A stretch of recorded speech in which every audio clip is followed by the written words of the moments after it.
Thanks for the introduction and the invitation to be here.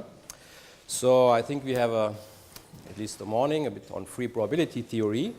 So I'm talking about free probability, but not very explicitly, but I want to show you how it connects random matrices and somehow operators as their limits.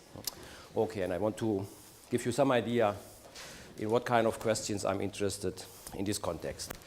Okay, so I mean, random matrices have the specific feature that if you send the size of the matrices to infinity, then usually you get a deterministic behavior. So this is a concentration phenomena. So you converge to something deterministic.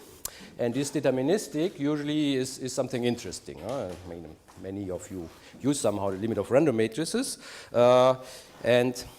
Okay, so it is interesting behavior, and actually this interesting behavior really usually corresponds to nice operators. Or I mean, for operator algebra people, you generate nice C-star or for Neumann algebras. So you really can describe the limit by interesting objects. And this observation that the limit of random matrices really corresponds to nice and interesting operators in Hilbert spaces. This is essentially due to Voiculescu, I mean, who introduced free probability theory, and he had this notion of freeness, which he first observed for operators, but later he saw that it also occurs for random matrices, and this made this connection. Okay, so I'm not really going to define you what freeness is, but I mean one main consequence and one of the main tools in free probability theory is really this relation, that you really, random matrices and operators have something to do with each other. Okay, so what do I really, I mean, okay, I have to make this concrete. So what do I mean with this? So on one side, we have our matrices, let's say random matrices. They are n by n matrices, and of course there's a canonical state there, the trace. Usually we make statements with respect to the trace, and of course this counts eigenvalues and such things. And then we say, so we have an m tuple of random matrices, that they converge to an m tuple of operators. And those operators, they are operators on a Hilbert space. Maybe they are living in a nice von Neumann or C-star algebra, and they are also equipped with a tracial state. Okay, and then what does it mean that those guys converge?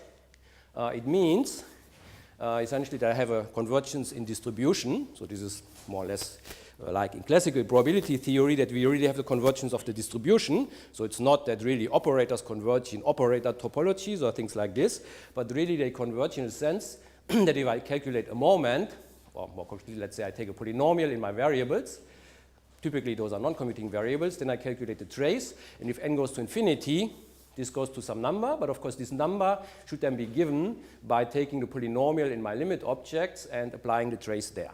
Okay, so this is the meaning of my convergence in distribution. And that's the typical kind of convergence which we consider in free probability theory. But in the last years, it has turned out that very often we even have a stronger form of convergence, namely that not only this convergence in distribution, but additionally, we also have the convergence of the norms. That's what we call then strong convergence. So we have convergence in distribution, but in addition, if I take a polynomial, it's not just that moments or the trace of this polynomial converges to the limit object, but actually even if we take the operator norm of our guys, it converges. And for matrices, of course, the operator norm is the largest eigenvalue. So this is really a statement about the convergence of the largest eigenvalue, that it converges to a canonical quantity also in the limit. Okay, so maybe to make this precise, to give you some concrete idea, let us take maybe the most basic example, namely on the random matrix side, the GUE, Gaussian unitary, the Gaussian random matrices are of course the basic ones, and if I want several of them, I take independent copies. Okay, and they converge to free semicirculars. Okay, so I want to show you this. Okay, maybe before I show you the precise result, let me make a remark that of course there's a crucial difference between just having one random matrix and having several of them. I mean, having one random matrix, of course, is classical regime of random matrix theory, what people are doing there. And I mean, in free probability theory, we are usually interested in having several random matrices, so we have really non-commuting guys. So if I have one matrix case, then I mean that xn, then I just have one random matrix and it converges in the limit to some operator. And this means that all moments converge. And this, of course, is really just a classical convergence of in distribution. So this is really a classical notion. And this also means I can look on the distribution, which are probability measures. I can look on pictures and see that things converge. If I have the multimatrix case, for example, let's say I have two matrices and they converge to a pair of operators, then by definition the convergence still means the convergence of all moments, but the moments are now not the moments of a probability measure in R2. If I would have a classical random variables, a pair of random variables, their distribution would be a probability measure on R2, but now I mean my random variables don't commute, so I cannot identify their moments with a probability measure. So this means that that's one of the problems really to understand what is the distribution of our objects in a more analytic sense. I mean, it's a collection of moments, but somehow one would like to have more nicer descriptions. Huh? Okay, but so in a non-commutative world, I mean, we cannot identify this with probability measures on R2, which means it's not clear, I mean, what to present to you. But I mean, I can go back to classical objects if I just take functions, let's say self-adjoint functions of my operators, and then, of course, if this guy converges to this guy, this means that for any function which I take of those guys, it should also converge.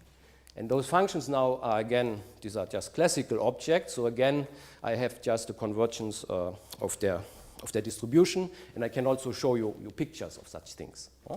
Okay, so maybe now let's really look on something concrete. So here's the one matrix case. That's a classical Wigner semicircle law. Huh? I mean, if I have the GUE, then we know that this converges to a semicircle distribution. Huh? So I mean, that's what Wigner essentially proved. I mean, I have here histograms of, I don't know, 3000 by 3000 GUE matrix. And I mean, the statement is that in the limit, if n is large, and 3000 is already quite large, that I'm very close to this limiting curve, which is the Wigner semicircle. Okay, so our point of view is, okay, we want to describe this limiting semicircle, not just by probability measure, but we say, actually, okay, there's a nice operator which belongs to this.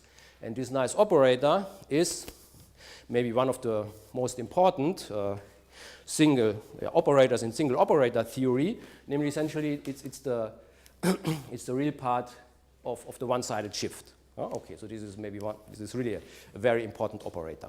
My point is, I mean, the convergence of my matrices, they converge to something, and I say these something are nice operators.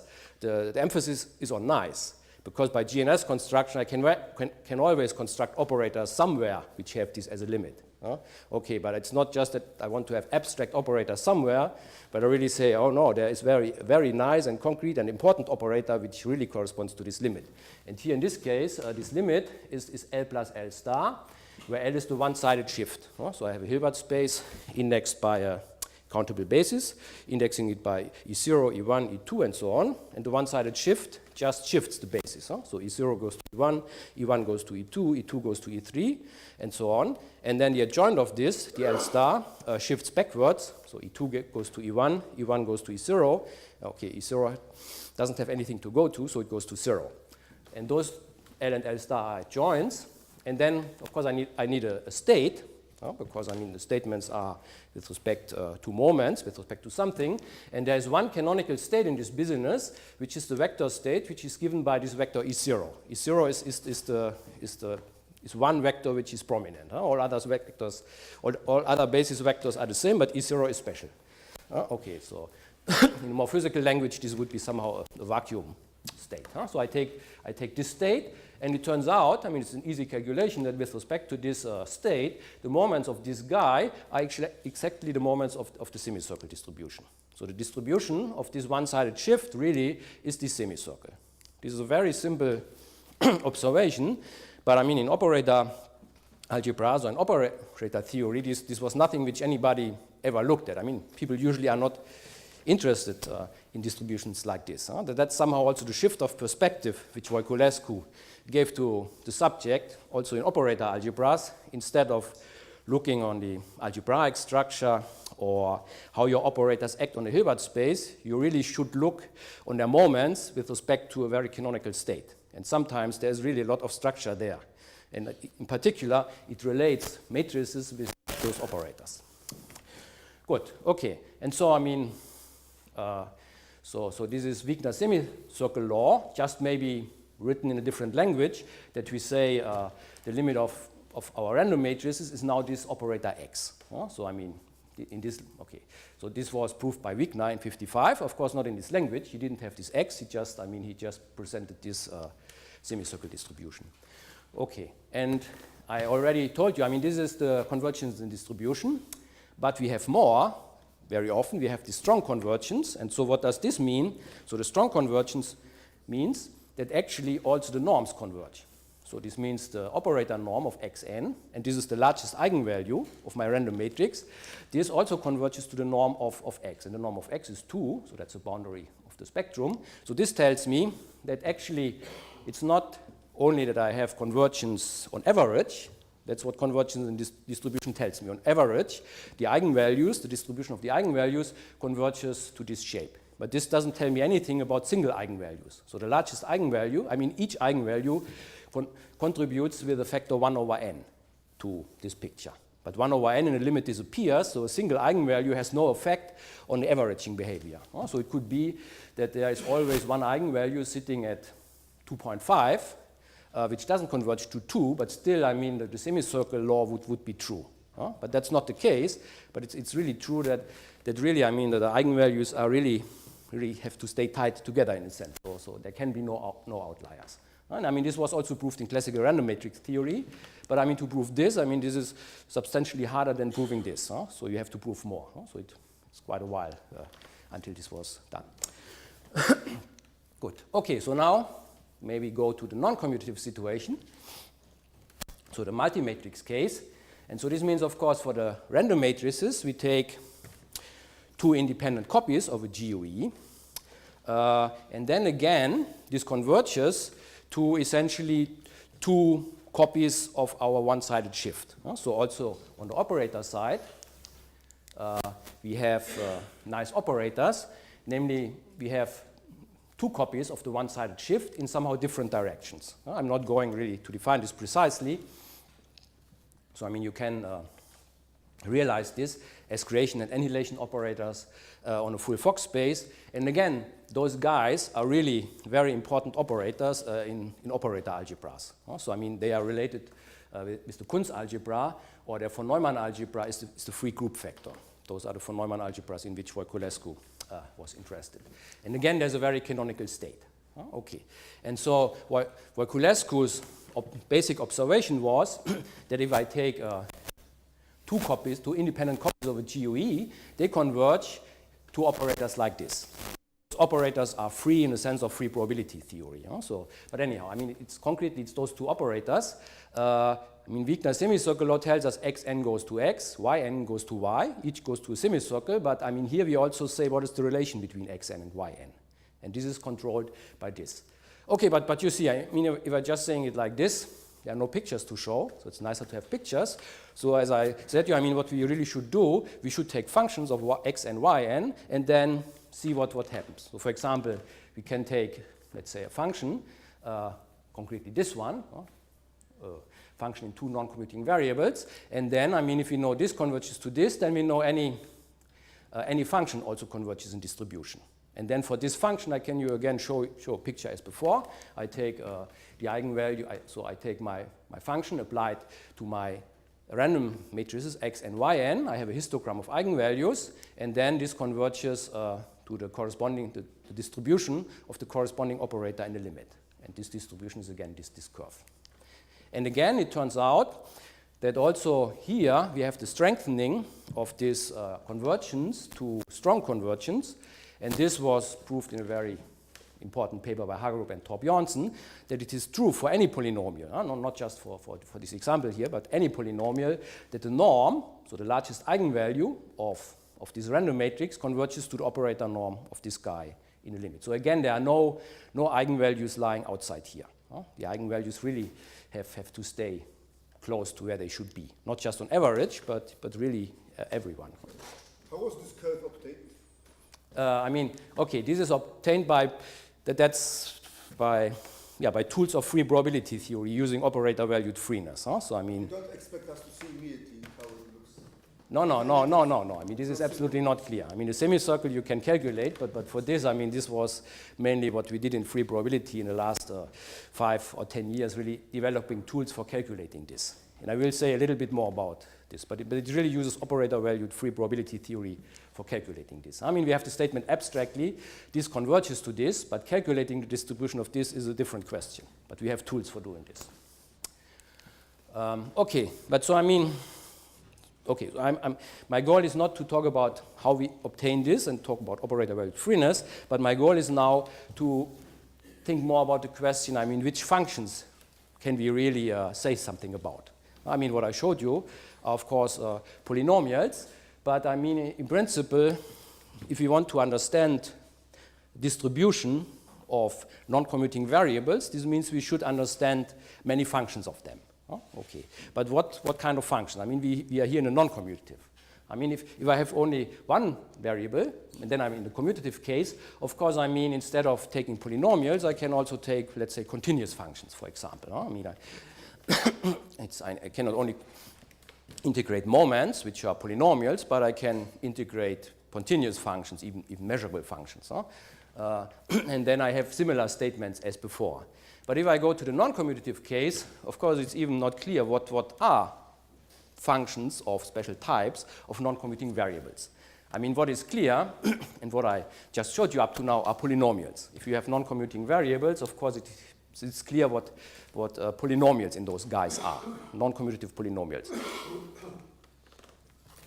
But I mean, what is not clear, for example, is, I mean, what are continuous functions in non-commuting variables? I mean, I have no idea what this should be. So maybe at some point we can talk about this, but at the moment I don't know.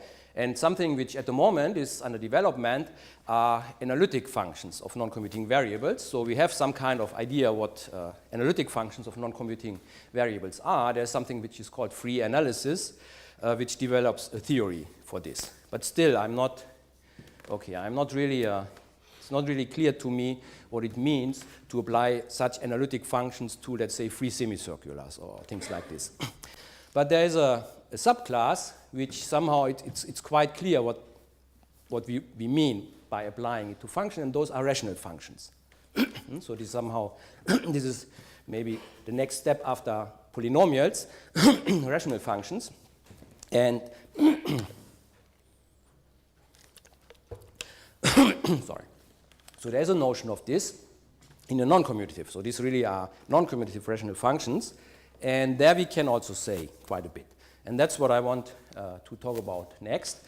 So I want to give you a very short idea of non-commutative rational functions. And then we want to apply those functions to our random matrices and our operators and see whether we have similar kind of statements. So what are non-commutative rational functions? I mean, it's more subtle than in a commutative case. I mean, in a commutative, for commuting variables, I mean, a rational function is just one polynomial divided by another polynomial. Okay, and here in principle, the idea is similar. I mean, it means you take polynomials in your variables, but then you're also allowed to take inverses. Huh? Okay, so that's somehow the rational closure. So we do the same in a non-commutative. So a non-commutative rational function should be anything which we can get from our non-commuting variables by doing algebraic operations, but also allowed to take the inverse. And so here, for example, here's an expression. But of course, the problem is somehow in a non-commutative that it's not true anymore that a non-commutative rational function is just dividing a non-commutative polynomial by another one. You take an inverse, then you might add something, and then you take again an inverse. For commuting variables, this is just again a fraction. But this is not true anymore in a non-commutative. So this means in general, you have nested inverses. Huh? So I mean, here you take the inverse, you multiply, you add, and then you take the inverse again. But you cannot reduce to something where you only take one inverse. Huh? Okay. So this means you don't really have a nice canonical form. And this also means it's not so easy to see what you really have, in particular to see whether expressions are the same. Because, I mean, of course, you can write rational functions in many ways. And, I mean, you should be able to decide when are they the same. And, of course, they should be the same if you can transform one into the other by algebraic manipulations. Okay. And of course, you can take an inverse, but of course, you should not take the inverse of 0. Oh, okay, I mean, 0, it's clear we cannot invert this.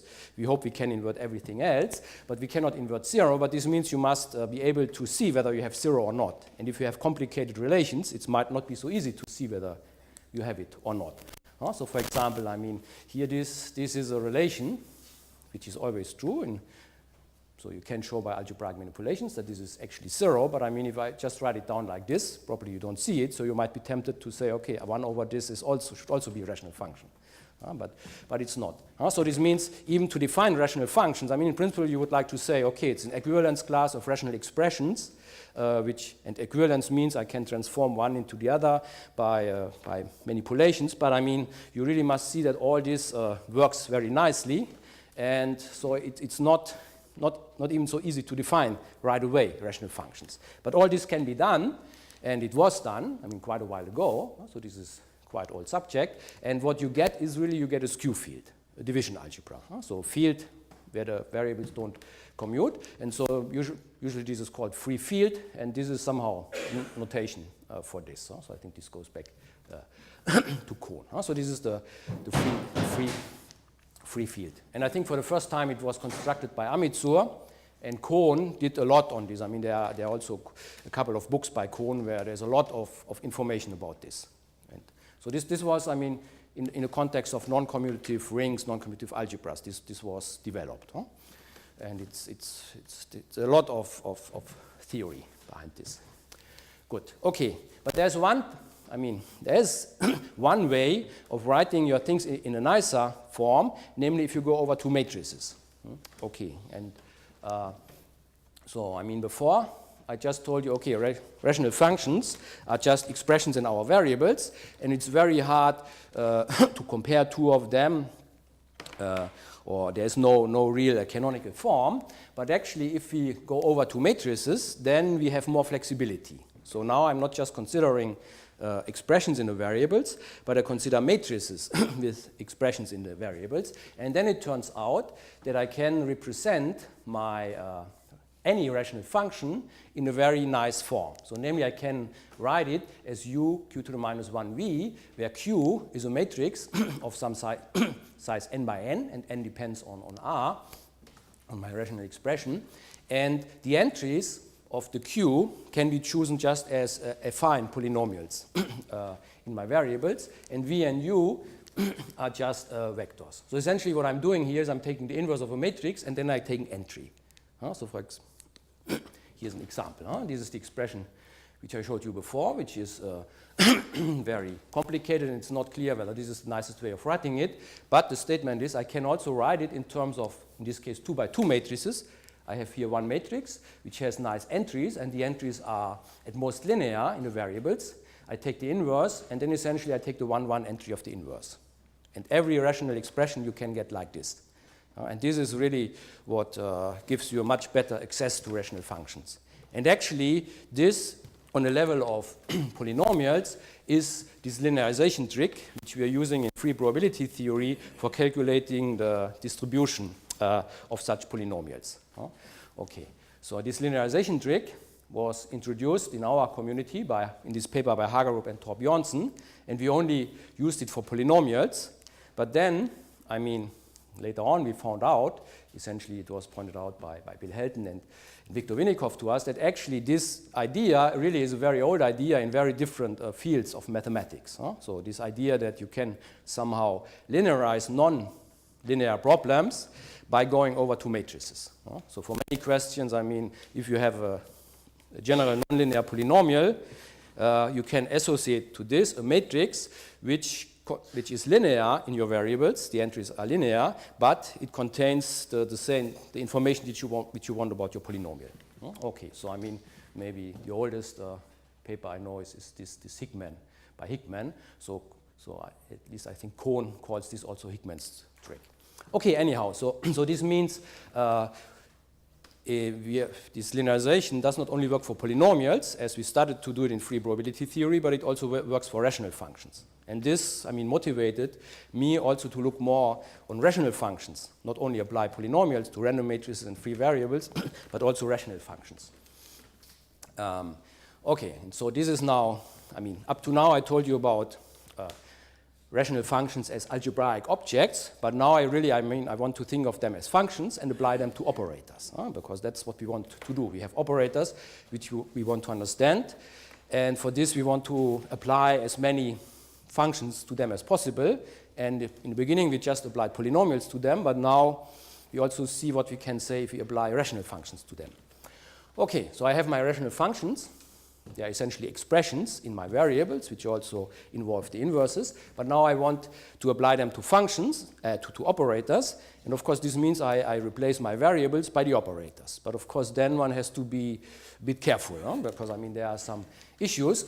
Namely, first of all, maybe a feature which looks a little bit strange at first, if you see it for the first time, that not any relation which you have in your rational functions is also a relation which you have for any operators. So it means things which are true for rational functions doesn't have to be true in any algebra. And I mean the typical example is this. So in my rational functions of two variables, I have this relation. So I mean my variables are invertible, and so the inverse of this, of course, is y to the minus 1, y2. So this is clearly has to be true. This is a relation in my rational function. But, I mean, there are operators which don't satisfy this relation, and I mean, these are very, these are essentially the one-sided shift which we had before. So namely, if I take isometry, which is not unitary. So this means I have v star is 1, but the other way around, it's not 1. And then you can plug this in. And the problem here is not that the inverse is not defined. I mean, of course, if I want to take inverse where it doesn't make sense, then it is clear that I have problems. But here it's really, I mean, if I take v star, this is defined, this is 1, and I can take the inverse. Okay, so this side here makes sense, but it's not 1, but it's v star v, which is different from 1. Okay, so the one-sided shift actually is something which maybe we should better not apply non-commutative rational functions to the one-sided shift, because then we will have inconsistency. Okay, but it turns out that actually this is essentially the only problem. So I mean, this already, I mean, Kohn observed this, that I mean, this is the only issue. So if we exclude, I mean, what we have here, the one-sided shift has, I mean, it has a left inverse, but this left inverse is not a right inverse. And such things should not happen. So if we require that every left inverse is a right inverse, and we require this also for matrices over our variables, then we are okay. Then such things cannot happen. So we really can control when we have a problem. Okay, and so this means what we should do is we should only work in, I mean, stably finite algebras, which are by definition what I just said, that every left inverse should have a right inverse, also in matrices over my guys. And if I work in this, then it is okay that, I mean, any relation which I have in rational functions, I also have for operators there. Okay, and this for free probability theory, this is a good news, because usually our algebras, which we are working in, are stably finite. Because if I have a trace, then for Neumann and C-star algebras, this guarantees that I have a stably finite algebra. Okay, so this means this issue is not really a problem for us. Of course, people in operator algebras, if they are working with purely infinite C-star algebras or with type 3 for Neumann algebras, I mean, probably they better should not try to use rational functions, because those algebras are not stably finite. Good. Okay, but in our context, it's okay. Okay, and so now let us assume we are just in a context where stably finite, where we don't have this problem. But then, of course, there are more issues. Now really, of course, we have the issue that we have to take inverses. And in the rational functions, I mean, every variable is invertible. But of course, if I plug in operators, not every operator is invertible. So this means that we have to be careful about this. And the first problem, of course, might be that it's not invertible because it's 0. So it could happen that, I mean, I have a rational expression which is not 0 as a rational function, but if I apply it to my operators, it could become 0, because I might have relations for my operators. Okay, but it could, of course, also be that if I apply my rational function, then I don't get 0, but still I don't have an operator which is not invertible.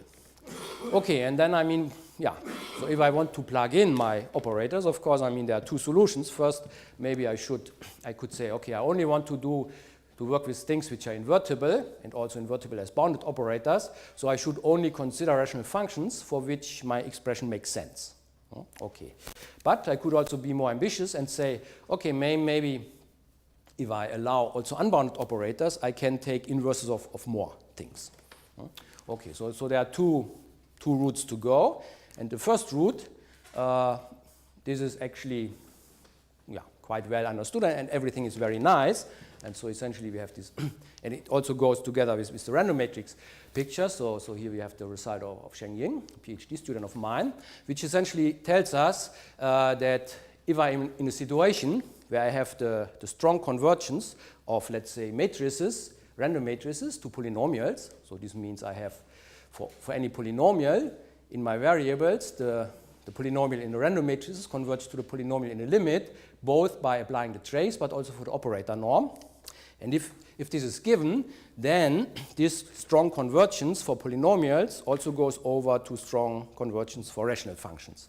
So this means I have the same statement for rational functions. The only thing I have to make sure is that I only take rational functions for which I only have bounded operators. But I only have to take this in a limit. So I take a rational function such that this applied to my limit operators makes sense, is defined as a bounded operator, and then you can show that actually it also makes sense for your random matrices, at least if n is large enough. And then, I mean, you really have exactly what you expect, that taking the trace and also the operator norm, this converges to the right thing. Okay. And I mean, the proof of this is essentially by recursion on the complexity of the formulas. And I mean, the only thing you really have to control is taking the inverse. I mean, for polynomials, you know things are nice, but then you must see that if you take the inverse, things also stay nice. Okay, but so the main step is somehow you need a control of taking the inverse, but you need it uniformly in the matrices and the limits. But this can be done. So this is not really so surprising, maybe. Okay, so what we see here, so in this setting, I mean, we really have the strong convergence, which by definition is defined for polynomials. Really, I mean, it goes over to the same statement for rational functions. Okay, and it's important that we do this here on a strong level, because if you would ask what happens if I only assume that I have convergence for polynomials in distribution, then it's not clear whether you also have it for rational functions. Because if you take the inverse, it's not the average behavior of the eigenvalues, which is important, but one single eigenvalue, if it is 0, you have a problem with taking the inverse. So you should exclude that you have one eigenvalue being 0. If you know for your x you don't have it. And the strong convergence allows you to have to have a good control over single guys. Okay, so this means it's important that we really have here the strong convergence. Okay, and here's maybe now a picture which shows what I showed you before for polynomials. Here's a picture for a rational function. So it's again this rational function which I had before. And again, so I'm plugging in my independent Gaussian random matrices, and in the limit, I get again the same rational function in x and y in the free copies of the semicircle. And you see I have shifted those guys here by 4, so that it is clear that if I plug in those guys, all those operators are invertible. Because I mean the semicircle lives between -2 and +2. So shifting it by 4 means that I'm staying away from 0. Okay, and so I mean this result of Sheng Yin tells us that we have in distribution this convergence, but we also have it the strong one. So again, we know that there are no outliers. So the maximal eigenvalue of my random matrix really converges to the support of this measure. Good. Okay, so that's the situation for bounded, for rational functions where we stay within bounded operators. But then, I mean, in the last time I also became interested in unbounded operators, and I think there might also be something interesting there. But I mean, at the moment I don't really understand this situation well enough, but I want to just give you some idea of this. And so actually, I mean, unbounded operators, of course, usually are very nasty objects, because I mean, even the question whether you can take the sum of two unbounded operators is usually a problem, because I mean, bounded operators have dense domains, but if you have two of them, the intersection of their domain might be very small. Okay, and in general, it might not be well defined. But actually here, if you have a trace, so we are really in a for Neumann algebra, which let's say is a 2-1 situation, which means it has this trace. And already von Neumann showed that unbounded operators which are affiliated, which are essentially measurable functions of operators here, actually they form a star algebra. So this issue that with the domain is not really a problem. So there you really can add and multiply any unbounded operators, which is really very nice. So really we have the algebra of unbounded operators in this setting. Okay, I mean that's a setting where we really are if we take the limit of random matrices. And furthermore, the question of invertibility is like in a finite dimensional situation, it's the injectivity and surjectivity give you maybe two different things, but it's just the injectivity. It's really just, if you have a kernel, okay, then you cannot invert it. But if you don't have a kernel, you can invert it, maybe as an unbounded operator, but still you really can invert it. Okay, so the situation is very nice in this setting. That's, I mean, in general, unbounded operators are nasty, but in such a 2-1 setting, it's really a very nice class of operators where it's an algebra, and you can decide quite easily or directly whether it's invertible or not. Okay, so I mean, having no kernel, you can also phrase in a more algebraic way of saying you don't have zero divisors, so you don't find another operator so that if you multiply with this, you get 0. So this other operator would be the kernel, or, the projection onto the kernel. Okay, and so in a sense, what I expect in this setting is that if I take a rational function in my operators, and I'm plugging in nice operators, then this should always be defined. Okay. So in particular, I mean, if I'm plugging in free semicirculars, which is somehow the nicest class of nice operators, then I expect that actually any rational function which is not 0 as a rational function makes sense as an unbounded operator, and furthermore has no 0 divisors. Because having a 0 divisor is the obstruction of being invertible. And if I take a function, I want also to take the inverse of it, so it should not have 0 divisors. Okay, so I should exclude 0 divisors because then I always can take inverses. Okay, and so that's what I expect for, at least for free semicirculars, but in a sense also more general for limit operators of nice random matrix models. Of course, this is not a well-defined phrase. I mean, it's maybe I could define it by saying it should exactly have this property, but of course, we should understand this a little bit better. And I mean, we have one working definition, let's say, what it means to be a limit of a nice random matrix model, maybe. So we have a notion of free entropy, and we have free entropy dimension. And if this is maximal, this maybe should mean that we have a nice distribution. Okay, but I don't want to define this.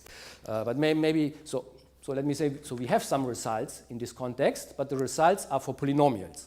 Okay, so I mean, it's a question about having no 0 divisors. So the first step, if I take, I mean, the first step for doing a rational function is to take the inverse of a polynomial. Okay, so if I have a polynomial, if I want to invert it, I should know whether it has a 0 divisor or not. Because if there's no 0 divisor, I can invert it as an unbounded operator. And that we know. So this is something which was proved by Ian Charlesworth and Dima Schlagtenko, and also by Tobias May, myself, and Moritz Weber, that if I have a polynomial and I'm plugging in free semicirculars, and also I can also do it with this much more general class where I take operators which have this maximal free entropy dimension, then I know I don't have 0 divisors. So this means I can at least take the inverse of such polynomials. But then, of course, I would like to add another polynomial and maybe take again the inverse. But for this, I should know that 1 over this plus the other polynomial has no 0 divisors. And that's something which we don't know at the moment. That's where we want to go. And so, I mean, here's, so the idea, I mean, that the limit of nice random matrices should be nice operators. But what are nice operators? And as I said, maybe the working definition is it's somehow defined in terms of having maximal free entropy. So we have a kind of notion, at least a class of operators for which we expect this. But maybe, I mean, the canonical example are free semicirculars. So, and even for this, things are not so clear. So what do we expect of these nice operators? So I mean, the nice operators should have, in a sense, no algebraic relations. But having no algebraic relations in a very general sense. Of course, I mean, the basic thing is having no polynomial relations. but this just means they generate the free algebra, and this is usually the case. I mean, if you have free semicirculars or whatever, there are no algebraic relations. But then we also think they should have no local polynomial relations. This is the question of having zero divisors. So there might be relations which are not true on all of the Hilbert space, but maybe projected onto some part of the Hilbert space, which means they might have a kernel somewhere. Okay, and I mean that's something which we can exclude, as I said to you before. But I assume, or I expect, that this should also be true on the level of rational functions. So we should also have no rational relations, neither global nor locally. So we should not have rational relations, but also no zero divisors for rational relations. And I mean, this is really the problem. So here, I mean, there we know we have proved those things, but on the rational level, this is at the moment quite unclear.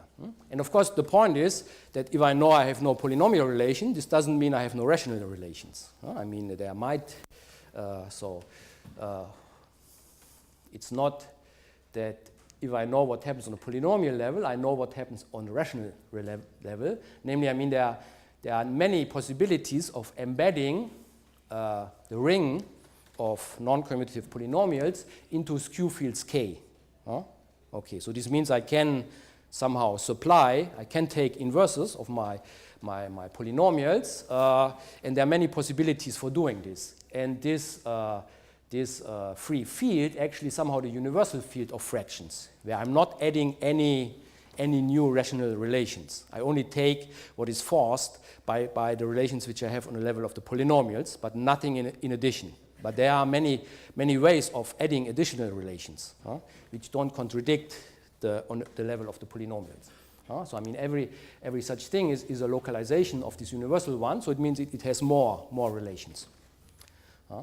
Okay, and so the question is, okay, why don't I expect rational relations for nice operators?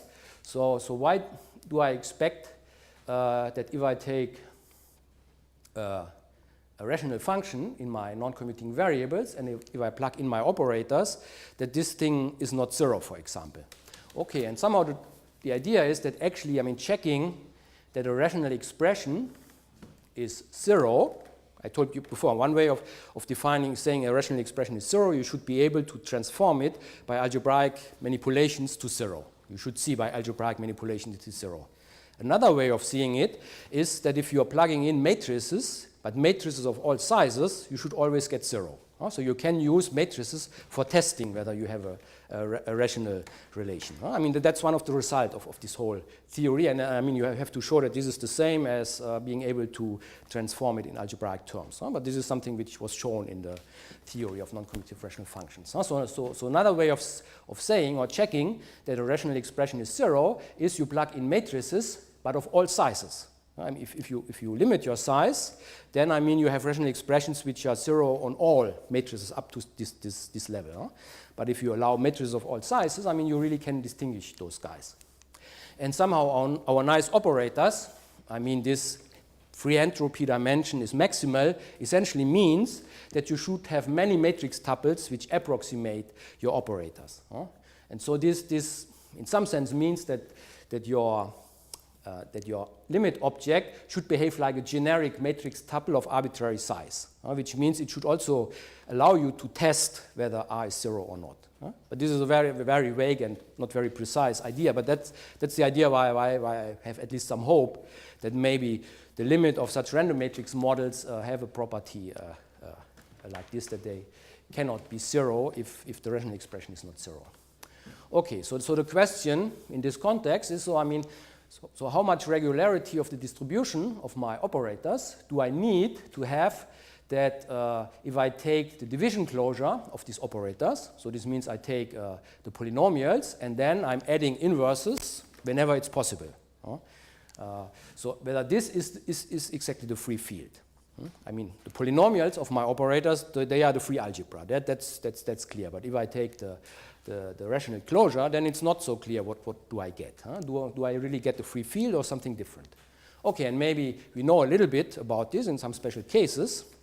For example, I mean, if I take free unitary elements, so those are the limit of Haar unitary random matrices. and if I take free ones, it's a limit of independent one of this, then we know actually that the division closure of this is really the free field. So this follows what was done by Linnell. He looked on the zero divisor conjecture for the free group, and he essentially showed. So there you can find this result. Here really we know that it's the free field. Okay, but if I take, for example, my free semicirculars, or more general free guys, where the distribution of each of them has no atoms, then it follows from the work of Dima Schlagtenko and Paul Skoufanis that actually the division closure is a skew field, which means it has no zero divisors, but we don't really know whether it's a free field, whether there are not any rational relations.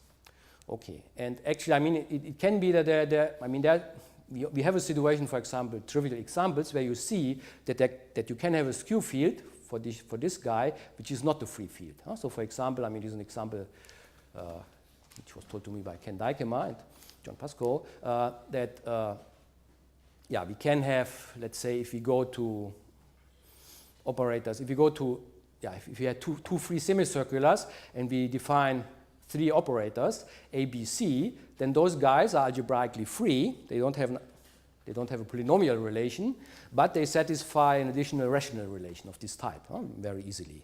But those guys also don't have zero divisors because I don't have zero divisors in x1 and x2. So this means here I really have a situation where I have no zero divisors, so I get a skew field if I take what is generated by them, but it's not the free field because I have some additional relations which is not a universal relation in the free rational functions. Okay, so this means, I mean, for the high unitaries, we know precisely what we have. For the free semicirculars, we know a little bit, but not really whether it's a free field or not. And the general question is, I mean, what can we say in general? I mean, I still would expect that we have here the free field, but I don't know. And in general, I don't even know less.